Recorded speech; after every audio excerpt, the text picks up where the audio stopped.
আজকে আপনারা সবাই অবগত আছেন কেন আমরা এখানে সবাই উপস্থিত হয়েছি।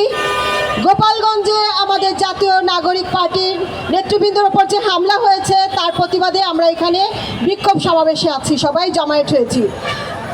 আমরা বিভিন্ন থানা থেকে এসেছি এখানে, উত্তর এবং দক্ষিণের, মহানগর উত্তর দক্ষিণের প্রত্যেকটি থানার আমাদের সহযোদ্ধা ভাই বোনরা আপনাদেরকে বলছি, গোপালগঞ্জে আমাদের নেতৃবৃন্দের উপর হামলা করে তারা আমাদেরকে যেভাবে ভয় দেখানোর চেষ্টা করেছে, আপনারা কি ভয় পেয়েছেন?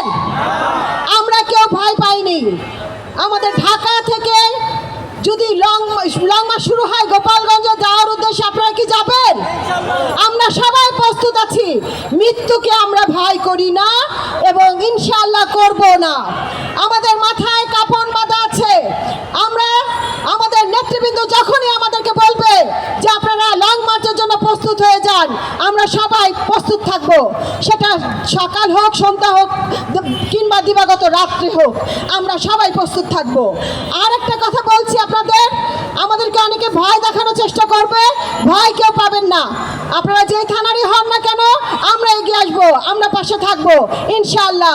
জাতীয় নাগরিক পার্টি জিন্দাবাদ, ইনকিলাব জিন্দাবাদ, মুজিবাদ মুর্দাবাদ, মুজিবাদ